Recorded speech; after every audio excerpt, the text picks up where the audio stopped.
ठीक है, कोशिका झिल्ली क्या होता है। तो देखिए आप इस वीडियो को अंत तक जो दिखेगा, वीडियो के अंत तक हम जितने भी टॉपिक पढ़ाएंगे ना, यकीन मानिए वो सभी आपको सही में समझ में आएगा। ठीक है, तो देखिएगा सबसे पहले हम जानेंगे कि जो कोशिका होता है ना, इससे पहले वीडियो में बनाए थे कि कोशिका क्या होता है। ठीक है, ये सब बतलाए थे। ठीक है, तो सबसे पहले मैं जानेंगे कि जो कोशिका होता है ना, तो कोशिका को आसानी से समझने के लिए, ठीक है, क्या है, सुगमता से यानी कि आसानी से समझने के लिए हम उसको 3 भागों में बांट सकते हैं। ठीक है, कितने भागों में? 3 भागों में। पहला आपका क्या हो जाएगा? कोशिका झिल्ली होगा। ठीक है, कोशिका कोशिका झिल्ली हो जाएगा। ठीक है, ये हो जाएगा। उसको हम दूसरे भाग में बांट सकते हैं, यानी कि जो कोशिका है उसको सही से यानी कि अच्छा से समझने के लिए उन्हें 3 भागों में बांटा गया है। ठीक है, पहला भाग है कोशिका झिल्ली, दूसरा भाग है कोशिका द्रव, कोशिका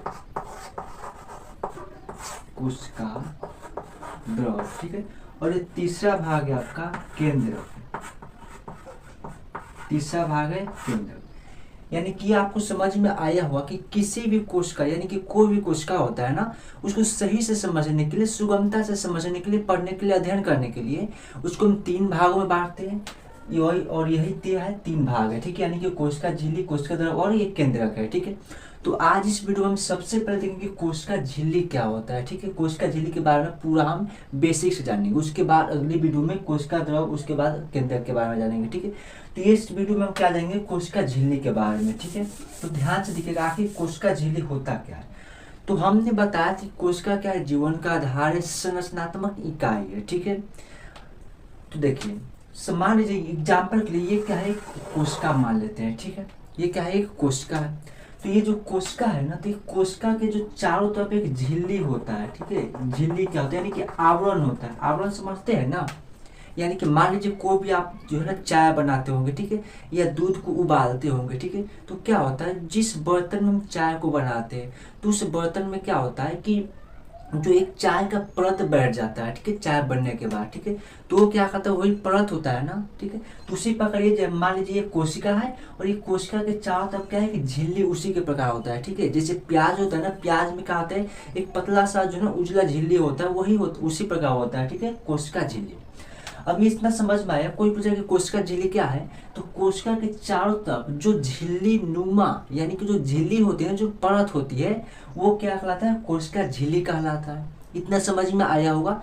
कोशिका के चारों तरफ एक पतला सा क्या होता है? झिल्ली होती है, जिसे कोशिका झिल्ली कहते हैं। ठीक है, और ये जो कोशिका झिल्ली होती है ना, बहुत ही मुलायम होती है। ठीक है, लचीला होती है, मुलायम होती है, लचीला होती है, और ये जो है ना जीवित होती है, मृत यानी कि वो जिंदा होता है। ठीक है, इतना आपको समझ में आया होगा। कोशिका झिल्ली क्या है? कोशिका के चारों तरफ क्या होता है? आवरण होता है, यानी कि झिल्ली होता है, जिसे क्या कहते हैं? कोशिका झिल्ली कहते हैं, और ये जीवित होता है। ठीक है, और ये क्या होता है? बहुत ही मुलायम होता है, लचीला होता है। इतना समझ में आया होगा। अब थोड़ा सा जानेंगे कि आखिर ये जो कोशिका झिल्ली है ना, इसको हम और क्या बोल सकते हैं? तो इसको हम अर्ध परागमय झिल्ली बोल सकते हैं। ठीक है, ध्यान दीजिएगा, क्या बोल सकते हैं? अर्ध पारगमय, अर्ध परागमय झिल्ली बोल सकते हैं। आखिर ये अर्ध परागमय झिल्ली क्या होते हैं, और कोशिका झिल्ली को हम अर्ध परागमय झिल्ली क्यों बोलेंगे? ठीक है, तो देखिए ये जो कोशिका के जो चारों तरफ जो झिल्ली है, ठीक है, वो क्या होता है कि जो इससे जो मतलब कि जो पदार्थ आता है ना, आता है, कुछ पदार्थ जाता है। ठीक है, तो पूरा पदार्थ इसके अंदर बाहर जो है ना, मतलब कि अंदर से कोई पदार्थ बाहर जाएगा या बाहर से कोई पदार्थ अंदर आएगा, तो पूरा पदार्थ नहीं आएगा। यानी कि कुछ पदार्थ अंदर आएगा, कुछ पदार्थ ही बाहर आएगा। यानी कि क्या करता है कि जो पदार्थ अंदर बाहर आता है ना, उसके ऊपर क्या करता है? नियंत्रण रखता है। ठीक है, यानी कि कुछ पदार्थ को अंदर आने देगा और कुछ ही पदार्थ को बाहर जाने देगा। ठीक है, यानी कि समझिए कि आधा पदार्थ को अंदर आने देगा और आधा पदार्थ को बाहर जाने देगा। ठीक है, यानी कि आधा आधा, यानी कि अर्ध परागमय झिल्ली क्यों कहेंगे? क्योंकि जो कोशिका झिल्ली होते हैं ना, वो कुछ पदार्थों को अंदर आने देता है और कुछ पदार्थों को बाहर जाने देता है। सभी पदार्थों को अंदर नहीं आने देता है। ठीक है, और सभी पदार्थों को बाहर भी नहीं जाने देता है। ठीक है, इसीलिए इसे क्या कहते हैं? अर्ध परागमय झिल्ली बोलते हैं। समझ में आया होगा। अगला यहाँ पे क्या हो सकता है? इसे हम क्या कहते हैं? चयनात्मक परागमय झिल्ली बोलते हैं। ठीक है, चयनात्मक परागमय झिल्ली भी बोलते हैं। यहाँ पे ध्यान दीजिएगा, चयनात्मक परागमय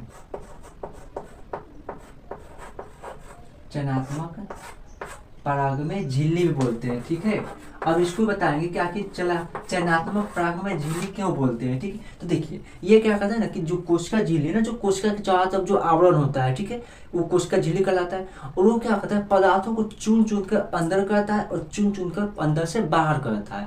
इसीलिए इसे क्या कहते हैं, हम चयनात्मक पराग में झिल्ली कहते हैं। चयनात्मक यानी कि चुन चुन कर, ठीक है। कोई पूछा कि जो ना कोशिका झिल्ली को चयनात्मक पराग में झिल्ली क्यों बोला जाता है, ठीक है। तो क्यों बोला जाता है, क्योंकि जो है ये पदार्थों को चुन चुन कर अंदर करता है और चुन चुन कर बाहर करता है, ठीक है। इसीलिए इसे चयनात्मक पराग में झिल्ली कहा जाता है। अब इतना रखिएगा, याद रखिएगा, ये जो कोशिका झिल्ली है ना, इस दो पदार्थों से मिलकर बना होता है, लिपिड, ठीक है। लिपिड एक दो पदार्थों से मिलकर बना होता है। पहला पदार्थ क्या है, लिपिड, ठीक है। और दूसरा पदार्थ है आपका प्रोटीन, ठीक है।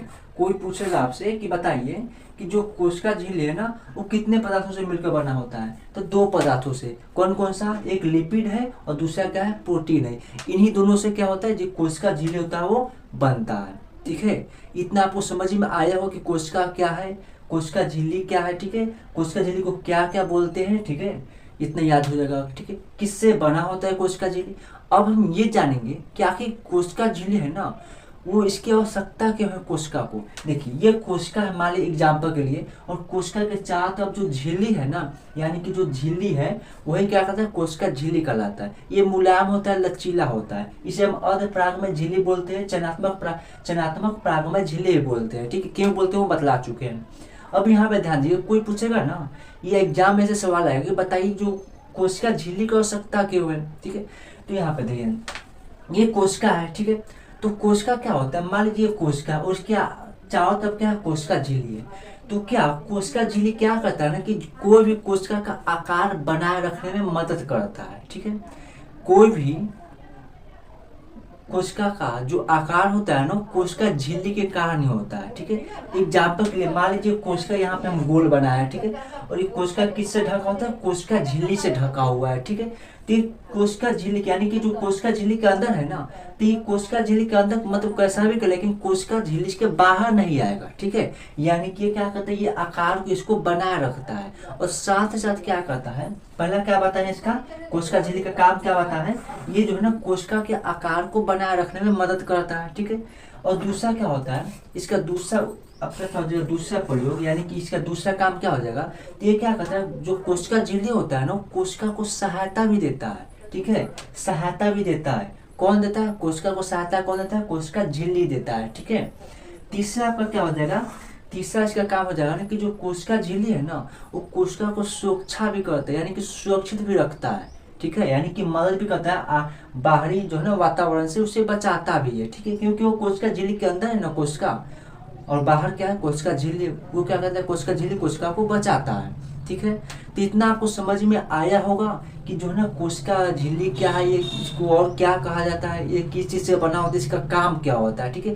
तो मैं आशा है कि जो है ना पूरा टॉपिक आपको समझ में आया होगा। यदि सही में समझ में आया तो वीडियो को लाइक कीजिएगा, चैनल को सब्सक्राइब कीजिएगा, अपने दोस्तों के साथ शेयर भी कीजिएगा, ठीक है। तो मिलते हैं ऐसे नए वीडियो में एक नए टॉपिक के साथ, तब तक के लिए धन्यवाद।